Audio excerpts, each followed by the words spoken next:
sedekahin hartaku semuanya, wahai Rasulullah, aku sudah siapkan semua, anak-anakku semua udah beres semua. Boleh nggak? Gak dikasih sama Nabi. Jadi kalau mau bersedekah, didahulukan dari orang yang terdekat terlebih dahulu. Bagi orang yang infak adalah apakah yang dia keluarkan itu adalah sesuatu yang dia cintai atau tidak. Bismillahirrahmanirrahim. Assalamualaikum warahmatullahi wabarakatuh. Alhamdulillahirabbil alamin, wassalatu wassalamu ala nabiyyina Muhammadin wa ala alihi wa sahbihi ajma'in. Rabbi shrah li sadri wa yassir li amri wahlul 'uqdatam min lisani yafqahu qawli. Rabbi zidna ilman warzuqna fahman. Subhanaka la ilma lana illa ma 'allamtana innaka antal alimul hakim. Bapak-bapak, ibu jamaah salat maghrib, jamaah salat isya, jamaah taklim Masjid Al-Ikhlas Kabupaten Monetar yang saya hormati dan insyaallah dimuliakan Allah Subhanahu wa taala. Alhamdulillah, pada malam hari ini Allah bimbing langkah kita untuk bisa hadir bersimpul di salah satu rumahnya Masjid Al-Ikhlas yang kita cintai ini. Semata-mata kita ingin mencari ridhonya melalui menunaikan kewajiban kita, sholat maghrib, sholat isya berjamaah, dan kita sabarkan diri kita untuk mengkaji, menambahkan wawasan kita, memperdalam pemahaman kita, menggali khazanah ilmu keislaman untuk cahaya dalam kehidupan kita. Insyaallah pada malam ini kita akan lanjutkan pembahasan dari kitab Riyadhus Shalihin. Ya, terakhir yang kita bahas para jamaah adalah bab tentang memberi nafkah kepada al-ghiyah, ya, memberi nafkah kepada keluarga dan orang-orang yang menjadi tanggungan kita, kerabat, ya, saudara kita, orang yang ada di rumah kita, pembantu, itu adalah semua tanggungan kita. Sudah kita bahas bagaimana wanita yang diceraikan, ya, yang dia itu masih dalam masa iddahnya atau dia masih dalam menyusui anak seseorang, ya, suami, meskipun dia sudah diceraikan, maka dia masih masuk menjadi tanggungan seorang laki-laki, ya. Maka itu pun harus ditunaikan. Jangan ada yang terzolimi gara-gara itu. Maka yang berikutnya para jemaah, Al-Imam An-Nawawi rahimahullah ta'ala melanjutkan dengan bab yang Masya Allah, kalau kita kaitkan hubungan antara kedua bab ini, bab yang sebelumnya dengan bab yang berikutnya ini, Masya Allah kita akan temukan hubungan erat kaitan yang menunjukkan ketelitian Al-Imam An-Nawawi, kedalaman ilmunya, sampai memilihkan bab berikutnya ini masih terkait erat dengan bab sebelumnya. Bab apakah itu para jemaah? Yaitu babun fil infaqi mimma yuhibbun wa minal jayyid. Yaitu bab tentang infak, apa-apa yang ia cintai dan yang masih bagus. Bab tentang berinfak dengan sesuatu yang masih kita cintai, sesuatu yang kita cintai dan itu adalah sesuatu yang bagus. Jadi kalau mau berinfak, jangan yang sisa, jangan yang kita sudah tidak suka baru diinfakkan. Maka infak yang bagus adalah infak sesuatu yang masih dicintai dan masih bagus kondisinya. Orang lain yang menerima pun dia senang. Nah, para jamaah sekalian, apa hubungannya dengan bab sebelumnya? Kita akan ketahui kalau kita sudah bahas nanti ayat-ayatnya. Nah, para jemaah, ayat yang pertama di dalam bab ini Al-Imam An-Nawawi rahimahullah mencantumkan Al-Quran surat Ali Imran ayat 92. Dia adalah awal juz keempat. A'udzubillahi minasyaitonir rajim. Lan tanalul birra hatta tunfiqu mimma tuhibbun.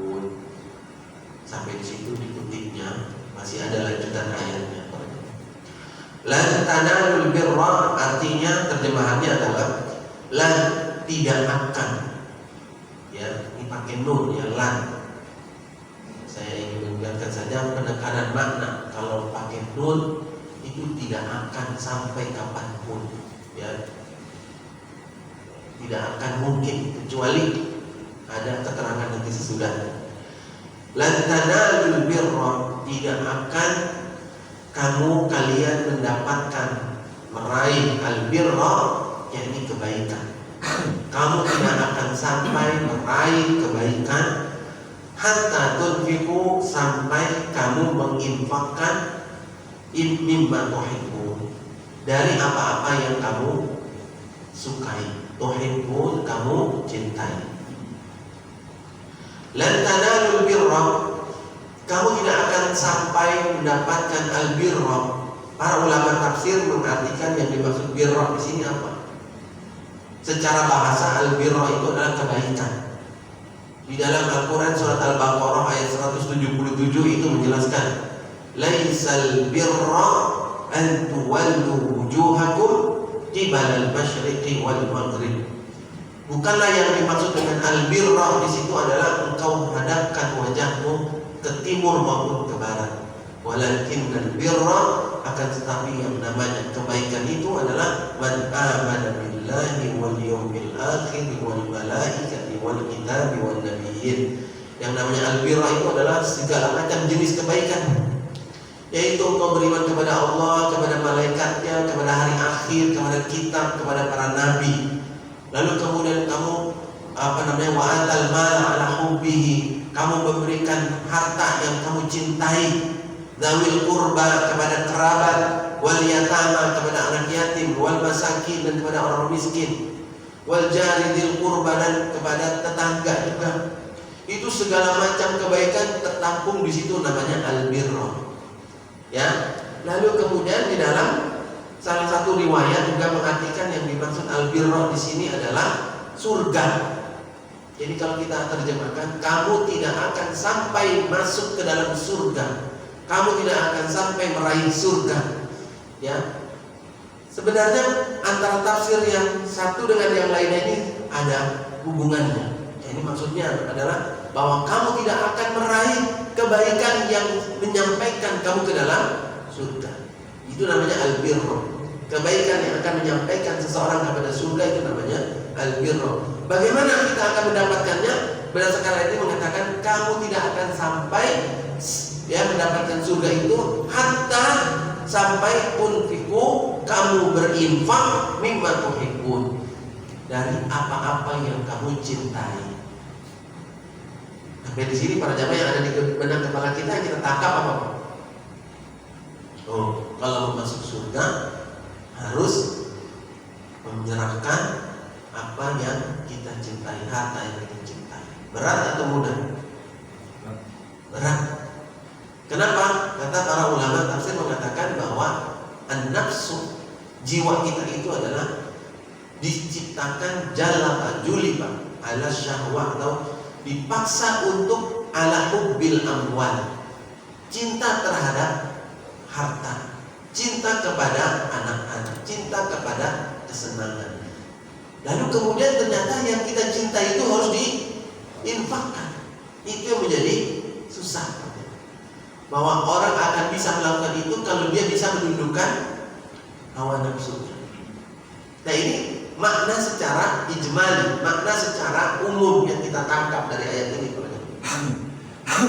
Ya, bahwasanya kamu tidak akan sampai kepada derajat albirra, satu amalan yang menyampaikan kita ke surga, sampai kamu menginfakkan apa yang kamu cintai. Wah, berat banget.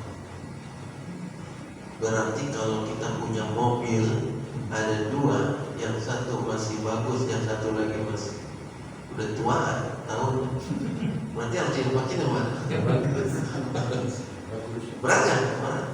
Kalau di kantong kita ada yang merah, ada yang biru, ada yang warna duit itu, yang kita cintai yang mana?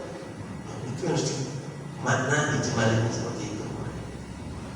Dan inilah yang dipahami oleh para sahabat dahulu. Tetapi belum selesai penjelasan saya pada jemaah. Ini baru kita memahami konteks ayat ini yang dipahami oleh sahabat seperti itu. Tetapi bagaimana mulianya Islam, bagaimana Islam itu sangat luar biasa. Apa yang terjadi pada zaman ketika turun ayat ini? Musara'atul as-sahabah fil infaq, terjadilah berlomba-lomba dalam berinfak yang dilakukan oleh para sahabat. Apa yang dilakukan para jamaah? Di antaranya adalah hadis satu-satu yang dicantumkan dalam bab ini oleh Al-Imam An-Nawawi, yaitu hadis dari sahabat Anas radhiyallahu anhu qala, dia bercerita, kana Abu Talha radhiyallahu anhu aktsarul ansari bil Madinati malan bin nakhl. Diceritakan oleh Anas ini kalau nggak salah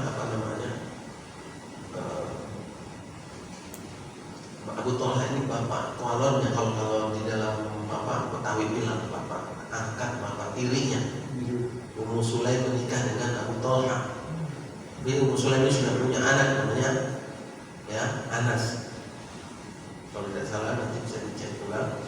Bahwasanya dia berceritakan Abu Talha itu adalah orang Ansor yang tinggal di Madinah yang paling banyak hartanya, yaitu kebun kurmanya, tuan tanah, punya banyak kebun kurma. Wa kana ahabbu amwalihi ilaihi Bayroha, dan adalah di antara harta yang dimiliki oleh Abu Talha itu yang paling dia cintai itu adalah Bayroha. Bayroha itu adalah nama kebun, disebut Bayroha. Wa kana, dan adalah Bayroha itu adalah kebun kurma yang mustaqbilatal masjid, yang posisinya itu berhadapan di depan Masjid Nabawi. Wa kana Rasulullah sallallahu alaihi wasallam yadkhuluha, dan adalah Rasulullah sallallahu alaihi wasallam sering suka masuk ke kebun kurma itu. Pertanda Rasulullah pun senang, menjadi tempat yang dikunjungi Nabi, berarti sesuatu yang spesial. Wa yashrabu min ma'in fiha thayyib, dan beliau meminum air yang ada di kebun itu, di mana airnya itu thayyib, airnya itu bagus sekali, rasanya itu berbeda dibandingkan mata air yang lain. Azmud bin khulwin, kayak jernih banget gitu. Qala Anas, lalu Anas bercerita melanjutkan, falamma nazalat hadhil ayah, ketika turun ayat ini, surat Ali Imran ayat 92, menjadi pembahasan kita pada bab ini. Lan tanalul birra hatta tunfiqu mimma tuhibbun. Dia datang kepada Rasulullah, ya Rasulullah, wahai Rasulullah, inna Allah ta'ala anzala alaih, sesungguhnya Allah Ta'ala telah menurunkan ayat kepada engkau, lan tanalul birra hatta tunfiqu mimma tuhibbun wa inna ahabba mali ilayya Bayroha, dan sesungguhnya harta yang paling aku cintai adalah Bayroha, yaitu kebun kurma tersebut. Wa innaha shadaqatun lillahi ta'ala, sesungguhnya sekarang kebun itu menjadi sedekah untuk Allah Ta'ala. Arju birroha, yang aku persembahkan, aku harapkan berdasarkan ayat itu kamu tidak akan mendapatkan birra, kebaikan, kata beliau, kata Abu Talha, aku berharap kebaikannya, birroha, wa zukhraha indallahi ta'ala, dan segala macam simpanan kebaikannya itu di sisi Allah Subhanahu wa ta'ala. Merinding apa? Kebun kurma di depan masjid, kebunnya sering dimasuki oleh Nabi, duduk di situ. Kebun yang lain barangkali ada, tapi karena yang paling dia cintai, kalau dijual itu yang paling mahal mungkin. Begitu turun ayat ini, bagaimana respon para sahabat? Disedekahkan untuk Allah Subhanahu wa ta'ala. Itu yang saya katakan tadi, Pak. Kalau makna secara ijmali, makna secara umumnya, kalau kita punya mobil 3, yang satu tahun terbaru 2002, yang kedua 2022, yang kedua 2020, yang ketiga tahun 2010, mana yang bakal kita sangat sedekah? Yang paling yang dia cintai ternyata yang disedekahkan. Berat itu Pak. Tetapi kemudian bagaimana Rasulullah SAW meresponnya? Fada'ha ya Rasulullah SAW bihaitsu arakallah. Maka silakan wahai Rasulullah, letakkan, gunakan kebun yang aku berikan ini sesuai dengan apa yang menurut engkau ya Rasulullah SAW tepat. Kamu mau pergunakan untuk apa terserah engkau. Ya, arakallah. Haitsu arakallah, di mana Allah mempertunjukkan kepadamu, silakan gunakan itu.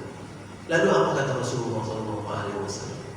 Qala Rasulullah SAW, bakh, dzalika malun rabih, dzalika malun rabih. Nabi pun meresponnya dengan kalimat bakh. Apa itu bakh? Bakh itu adalah kalimatul litakhimil amr wal i'jab. Kalimat yang digunakan oleh orang Arab untuk merespon sesuatu yang besar, takhim, ya, wal i'jab, dan kaget, ya. Kalau kita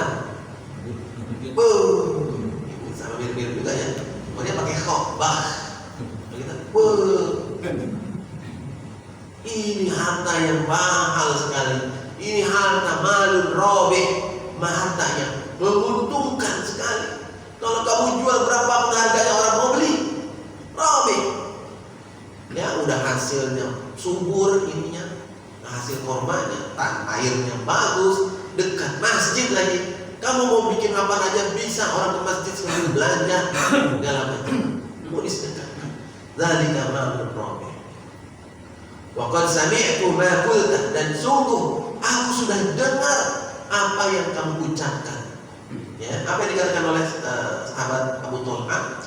Ini silakan sedekah, aku berharap supaya masuk surga dengan sedekah ini, dan silakan gunakan sesuai dengan menurutmu yang baik wahai Rasulullah. Aku sudah dengar itu semua. Kalau kita ya yang didatangi oleh orang kayak begitu gimana? Ini aku sedekahkan untuk Masjid Al-Ikhlas. Wah, itu dong. Senang banget orang sedekah dengan harta yang terbaik. Tapi ternyata Rasulullah SAW mengatakan, wa inni ara an taj'alaha fil aqrabin. Sesuai dengan apa yang engkau katakan, gunakan sesuai dengan apa yang menurut engkau wahai Rasulullah SAW yang Allah perlihatkan kepada kami. Sedangkan aku melihatnya yang aku berpendapat ini ara an taj'alaha fil aqrabin. Lebih baik harta ini kamu bagikan kepada kerabat kamu. Jadi bukan diambil semuanya sama Nabi dibagikan untuk kepentingan yang lain, tapi dibagikan untuk kerabat-kerabatnya. Faqala Abu Thalha, lalu begitu mendengar arahan dari Rasul Abu Thalha mengatakan, af'alu ya Rasulullah, aku akan lakukan wahai Rasulullah. Yakni faqasamaha Abu Thalha fi aqaribihi, maka dibagikanlah itu kebun-kebun itu kepada kerabat-kerabatnya, wa bani ammihi, dan kepada anak-anak pamannya, keponakannya. Hadis sahih muttafaqun alaih. Apa maksudnya di perjamaah hadis ini dengan kaitannya dengan ayat tadi? Lan tanalul birra hatta tunfiqu mimma tuhibbun. Bahwa yang dipahami sepintas begitu mendengar ayat ini adalah kita disuruh menginfakkan apa yang paling kita cintai. Tentu berat, tetapi Islam adalah agama yang memperhatikan kebutuhan, kepentingan manusia. Tidak serta-merta ternyata maksudnya adalah menginfakkan apa yang benar-benar kita cintai, bukan itu maksudnya ternyata. Meskipun kalaupun ada yang mau menginfakkan apa yang terbaik kita punya, itu bisa, itu boleh, silahkan. Tapi makna arti ayat ini bukan ke sana.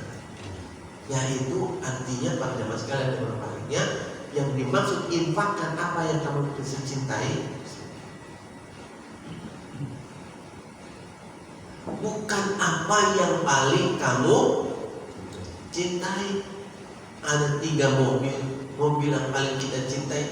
Bahasanya bukan yang paling kita cintai, tetapi yang kamu cintai. Mimma tuhibbu. Begitu Pak Jamaah. Jadi hikmahnya, maksud dari ayat ini adalah bahwasanya kita harus menundukkan nafsu syahwat kita, mencabut kecintaan kita terhadap dunia dari hati kita, dicabut dan diperuntukkan untuk Allah Subhanahu wa Ta'ala.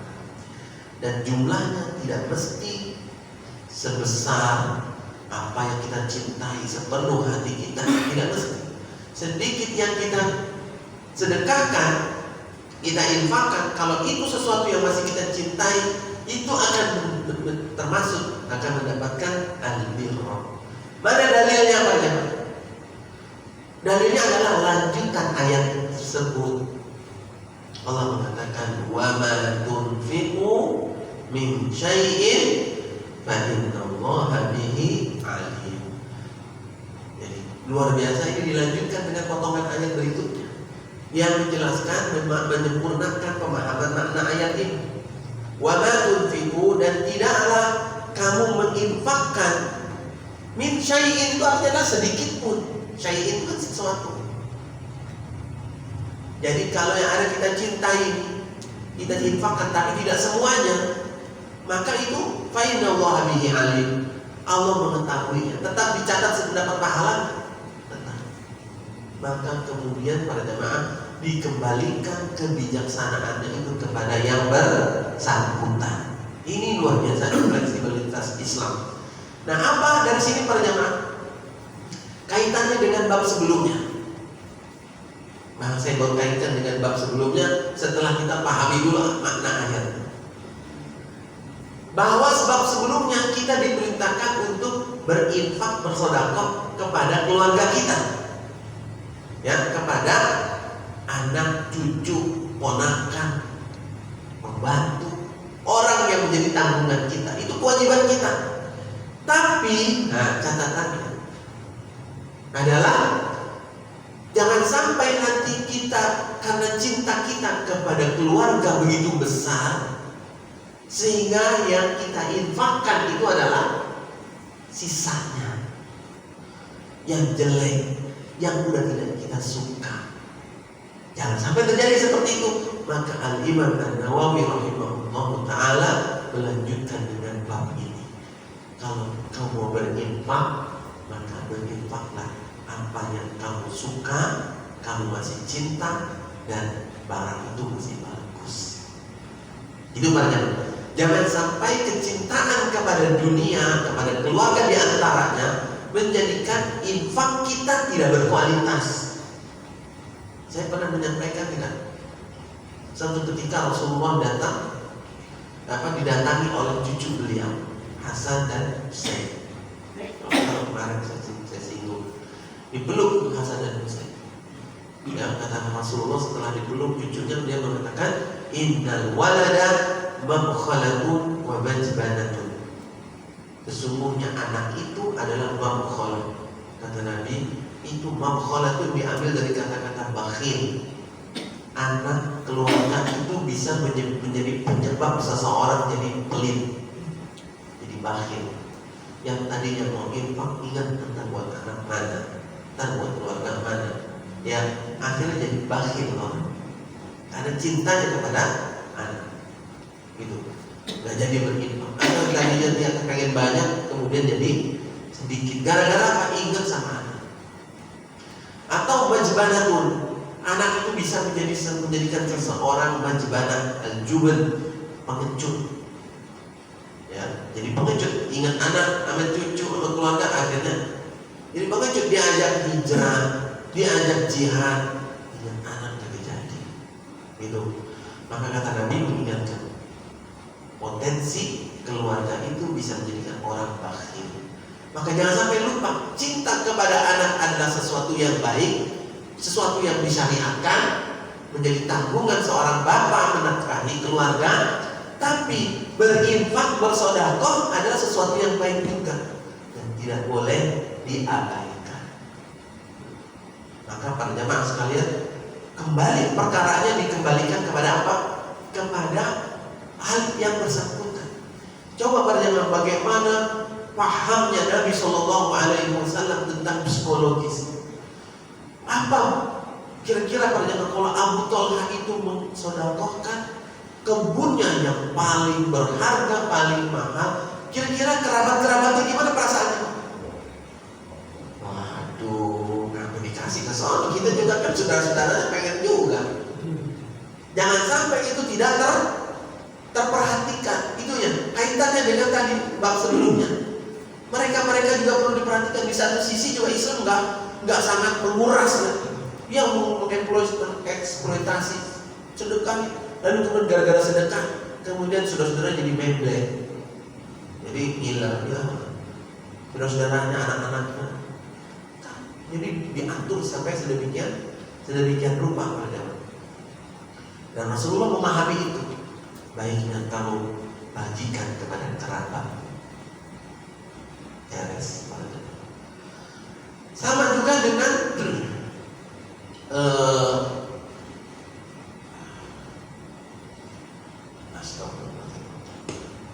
jadi disesuaikan dengan kondisi yang bersangkutan. Seperti Abu Bakar As-Siddiq radhiyallahu anhu. Ketika terjadi perang Tabuk, Islam Rasulullah mengumpulkan dana. Silakan, doa yang mau sedekah silakan.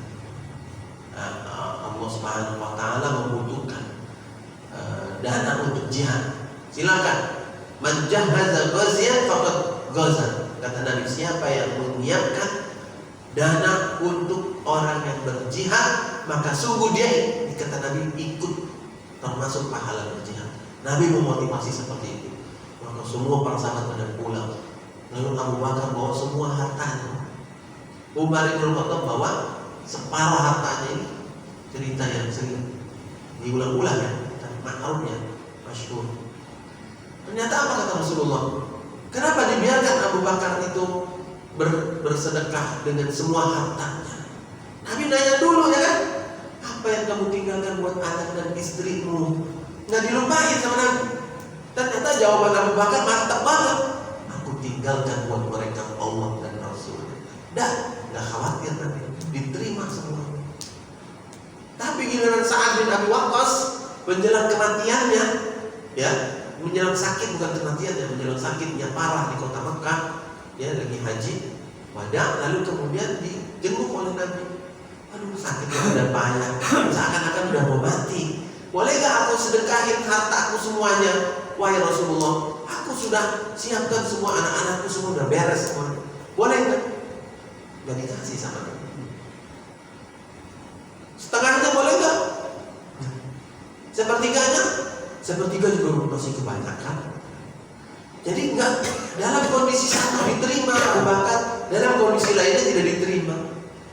Dalam kondisi lainnya disuruh kembalikan kepada keluarga. Bukan berarti dipulangin ya. Bayroha, kebun Abu Talha itu bukan berarti dikembalikan, tapi tetap disedekahkan, cuma bagiin ke saudara-saudara, dibagikan gitu. Nah ini menjadi kuat hubungannya antara hadis ini dengan bab ini dengan bab yang sebelumnya. Siapa lagi para jemaah sahabat yang begitu turun ayat ini, dia termasuk yang berlomba mensedekahkan apa yang dia punya.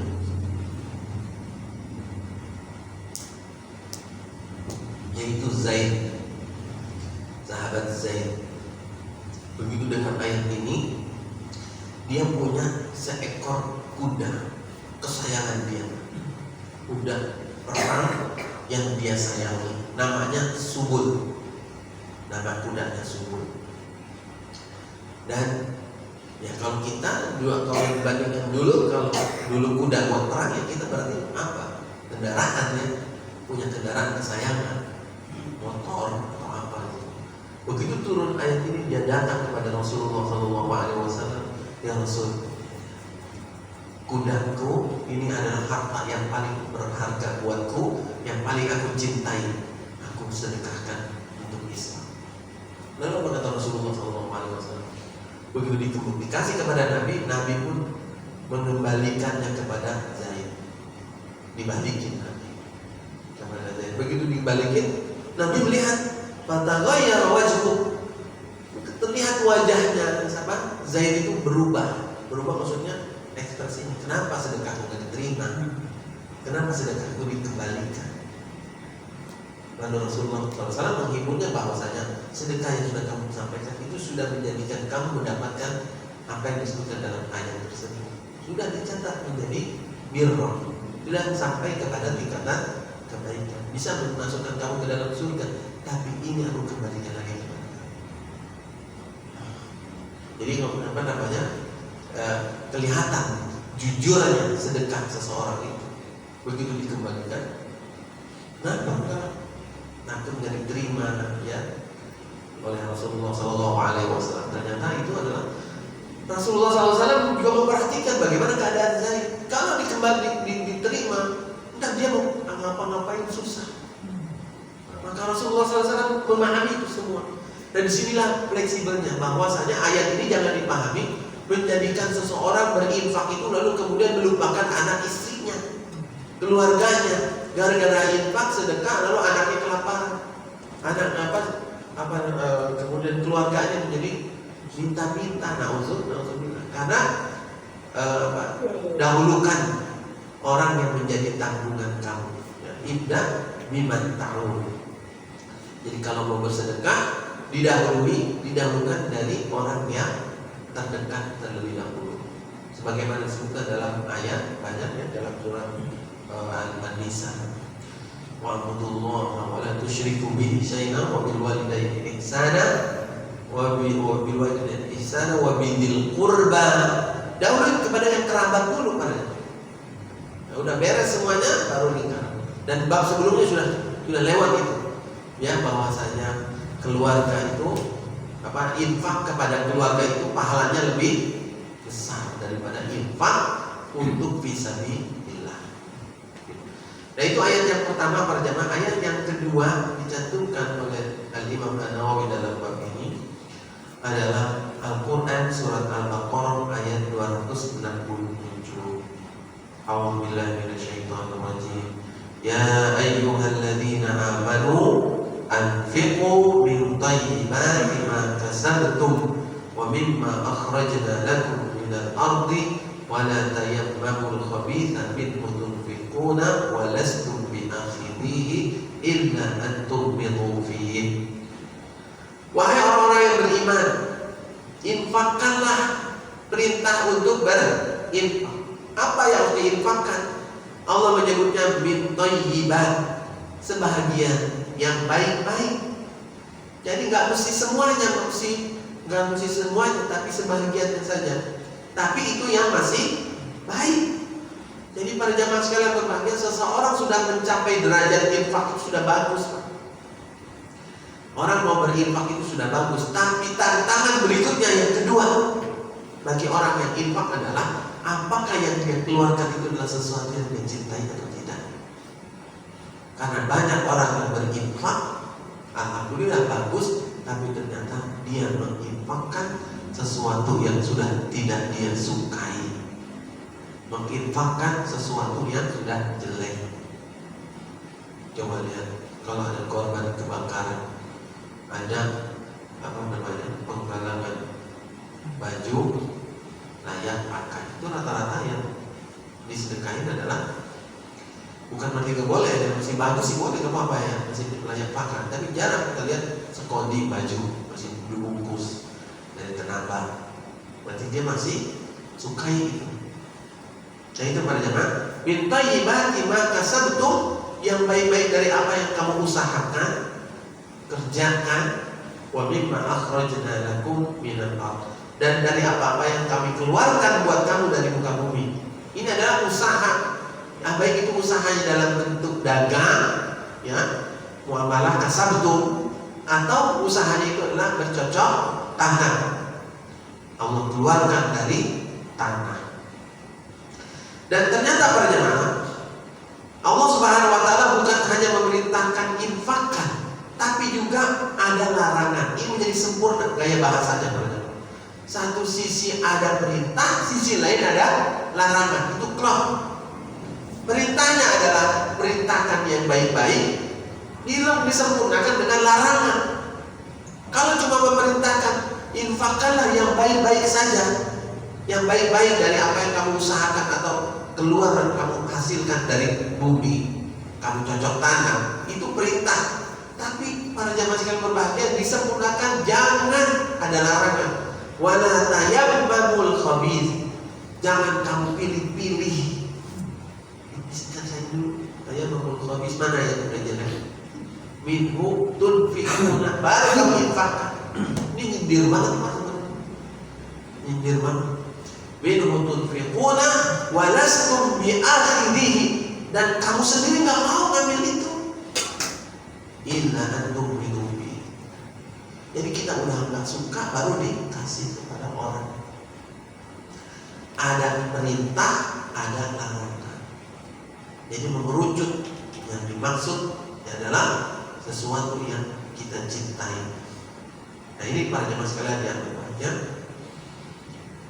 Jadi ada larangan, jangan dipilih-pilih, dipisah-pisahin. Sebagaimana siapa dahulu persembahan yang tidak diterima, putranya Nabi Adam, Qabil dan Habil. In qarraba qurbanan fatuqabbala min ahadihima wa lam yutaqabbal min al-akhar. Ketika kedua anak Adam, Qabil dan Habil pun diperintahkan untuk memberikan persembahan, maka dua-duanya memberikan persembahan, tapi yang diterima oleh Allah cuma satu. Siapa? Kurbannya Habil, karena dia berkurban dengan seekor kambing yang gemuk. Sedangkan Qabil itu berkurban dengan hasil tanaman yang udah basi, yang udah layu, udah rusak, diberikan. Allah tidak terima. Nah, ini adalah isyarat semuanya Pak, dalam bab apa namanya, menyembelih Idul Adha pun demikian. Tidak boleh kita memilih hewan kurban yang sudah cacat, yang sakit, harus dipersembahkan yang terbaik. Ini semua adalah menjadi dasar bahwa hukum berinfak di dalam Islam itu yang baik-baik, yang masih kita cintai. Namun demikian kita tidak boleh melupakan keluarga kita. Demikian para jemaah sekalian berbahagia, satu bab sudah bisa kita selesaikan. Semoga bermanfaat. Mohon maaf jika ada kesalahan dan kekurangan. Sudah habis waktunya ya? Sudah kedengaran di luar ada yang azan. Subhanaka Allahumma wa bihamdika asyhadu an la ilaha illa anta astaghfiruka wa atubu ilaik wa a'udzu bikum. Wassalamualaikum warahmatullahi wabarakatuh.